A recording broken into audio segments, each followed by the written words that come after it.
Hey everyone, and welcome to another video. If you are brand new to my channel, my name is Nina. I'm a travel and wildlife filmmaker, and last year I was lucky enough to make it to my #1 bucket list destination, and that was Antarctica. I traveled there with Quark Expeditions aboard one of their expedition cruises and just had the most fantastic time photographing wildlife. Of course, there were penguins there because Antarctica, but we also saw leopard seals, orcas, humpback whales, and tons of albatross that were always soaring around our ship. So in today's video, I'm going to share with you all of the camera gear that I use for travel, specifically focused on what I brought with me to Antarctica to film and photograph wildlife. Now, with that being said, I pretty much use the same camera kit for most of my travels, plus or minus a few things. So if you've ever had a question about any of my camera gear, this video will probably answer that for you. If not, pop your question down in the comments and I'll get back to you. I will also link all of the gear that I'm using in this video down in the description. Some of these links will be affiliate links, so if you do end up purchasing something using one of my links, then I will make a small commission at no extra cost to you. This is a really great way you can support my channel if you feel so inclined. All right, enough talk here. Let's show you some camera gear. My dog Moon is going to join us today, right here, and right here as well. My brother owns a neon sign company that makes custom neon signs, so I had Moon immortalized in LED neon. All right, we'll start with the camera bag itself. This is the Shimoda Action X30 version 2 women's specific camera bag. There is a men's version, so guys, don't worry, you're covered there too. It is made of this super durable material, so it's really good for rugged missions, and is this beautiful teal color. The straps are specifically shaped to fit a woman's form, so this bag is really comfortable to wear for extended periods of time. There are some handy pockets on the straps. This one over here fits my iPhone 16 Pro Max, so I'm pretty sure it will fit most smartphones. And then this pocket over here is kind of like a choose your own adventure style pocket. I put anything from like lip balm, lens wipes, snacks, basically whatever you want can fit in this pocket. Also on the left strap, I have a Peak Design camera clip. This little piece of gear is probably one of the things I get the most questions about. To attach your camera to it, you're gonna attach a little plate to the bottom of your camera, and then you can just clip it onto your shoulder for easy access when you're out hiking or just out in the field, wherever you are. Another very cool thing about this bag is the roll top closure. It's expandable to give you an extra 7 liters of space at the top of your bag, and has a quick access zipper on the front. I mostly use this to stash extra layers, puffy jacket for example, or gloves, beanies, stuff to keep me warm when I'm out taking photos. One last tip I will give you about picking a camera bag for Antarctica is pick something that is comfortable to wear for an extended period of time. Most of the shore landings that you go on in Antarctica, you cannot put your bag down anywhere or put any of your personal belongings on the ground. This is to help prevent the spread of avian flu, which is a really big problem there right now, with the exception of tripods at some landings, but just make sure you check with your expedition leader first if you're allowed to put your tripod on the ground. Speaking of tripods, in the side pockets of this backpack, which actually can be like stuffed back inside when you're not using them. That's a really cool feature. I usually have my tripod right here, but I'm actually using it to film this video right now. My camera is propped up on it. I use the Peak Design travel tripod, and this one is the carbon fiber version, so it's super light, but also really strong. Okay, let's get into the main compartment where all the camera gear actually is. This bag opens up from the back to get into your kit. There is a sleeve right here that you can fit up to a 16-inch laptop. I always bring my laptop with me when I'm traveling so that I can back up photos each night and also edit content whenever I feel like it. So I always have this with me. All right, moving on to what you actually clicked onto this video for, the camera gear itself. All of my camera gear is made by Canon. I'm not sponsored by them or anything. I've just always used their gear. I really like it. It's super easy to use, and the quality of the content that you get from it is absolutely incredible, so I'm a big fan. For camera bodies, I have 2 of them. My main one I'm actually filming on right now. It is the Canon R5. I use this camera for all of my wildlife content. equipment. It has in-body stabilization as well as exceptional autofocus capabilities with animal eye tracking, so that is super useful for taking photos and videos of wildlife. There's also, I'll show you on this camera, a handy multi-function button on the front by the shutter, which I have programmed to be able to switch really quickly from photo to video. I mostly focus on shooting video when I'm out in the field, but I do like to be able to take photos of the same things. Like sometimes I'll be filming a video and this will be this really great moment and I want to take a photo of it as well. And with this button programmed to be able to switch back and forth from photo to video, that makes it super easy and I never miss a moment. So I end up using this feature a lot. Highly recommend. Next up is my Canon R8, which I am holding right now. I always travel with 2 camera bodies and I'm going to recommend the same to you. You don't absolutely need to have 2 camera bodies, but it will make your life a little bit easier out on expeditions. This way you can have one lens on one camera, one lens on the other, and it just makes it that much faster to get the shot that you want. Also, if something ends up happening to your camera, knock on wood, you won't be left without something to shoot photos and video on for the rest of your trip. I'm actually currently filming on my Canon R8, which is right above. That's how I'm able to get the top-down shot that you're seeing right here. Hello. It's super small and light compared to the R5, and I mostly use it for vlogging. I did also use it as my B camera in Antarctica when we were on expeditions with this exact lens setup.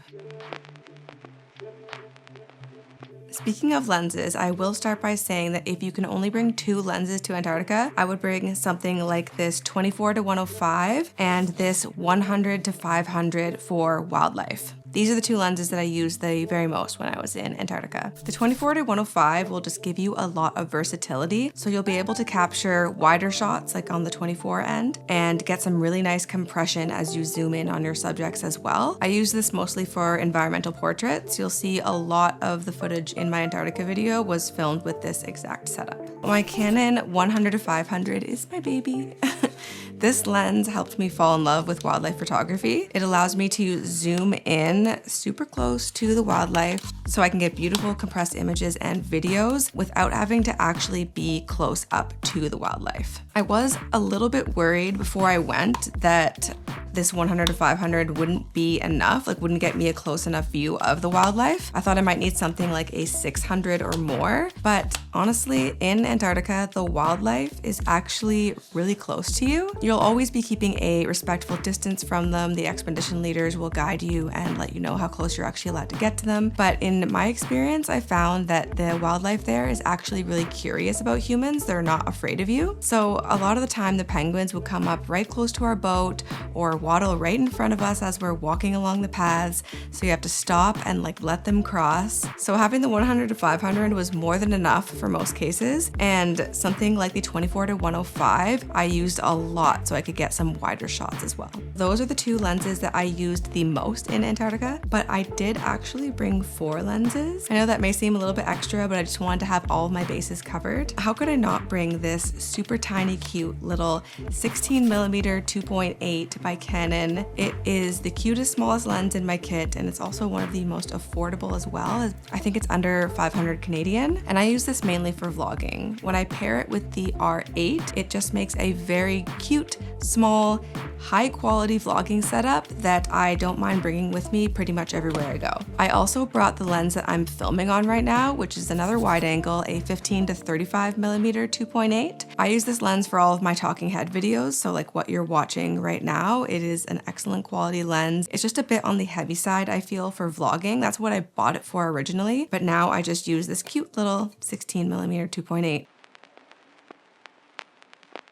Next up, we'll cover audio. If you're filming video, this can really make or break your footage. Most of my videos on YouTube are filmed with this little guy. This is the Deity D4 Duo. I'm just gonna take off the dead cat here. This helps with wind so that it doesn't ruin your audio. And the Deity D4 Duo is a dual capsule shotgun microphone. So I can film really clean audio from the front of the camera here with the front facing mic, and also from the back of the camera with the backwards facing mic. I mostly use this for vlogging in cases where I'm giving you a room tour. You'll probably see that in some of my videos, or just showing you a shot from my point of view. view. That way I can be at the back of the camera and still get really clean audio. So I like this little guy a lot, super small. I use it for a lot of my videos. I do also have the DJI Wireless Mic 2, which is an excellent quality wireless microphone. I really like the audio that I get from this, but unfortunately, I just don't like how big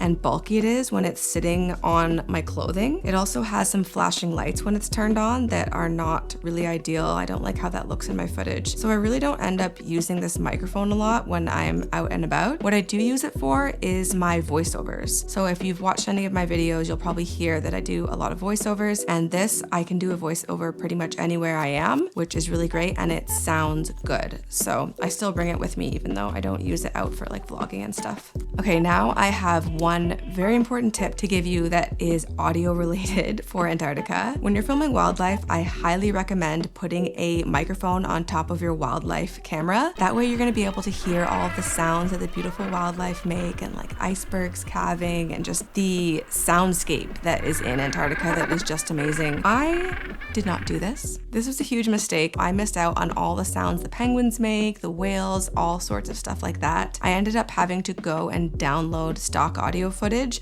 to add to my videos later. So don't be like me. Put a microphone on top of your wildlife camera, film the audio of the penguins. You are not going to regret it. Moving on to filters. So if you are shooting video, filters will help you get the most cinematic look as possible. All of my lens filters are by PolarPro. I've used them for as long as I can remember.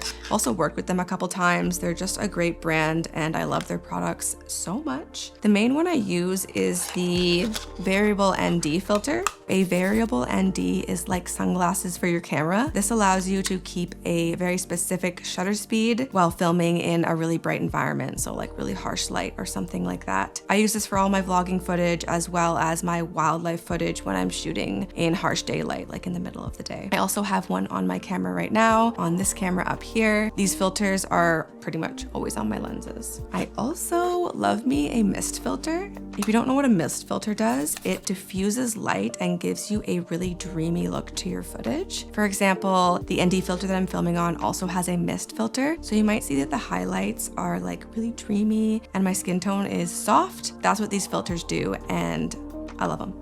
Another helpful one to have in Antarctica is a circular polarizer. This will help reduce glare when you're out on the water and windows and stuff like that, and it's just a great filter to have for Antarctica. All these filters either screw on to the front of your lens or attach with a magnet if you have the Helix Maglock version. I highly recommend using filters if you are shooting video. I use them on every single shoot.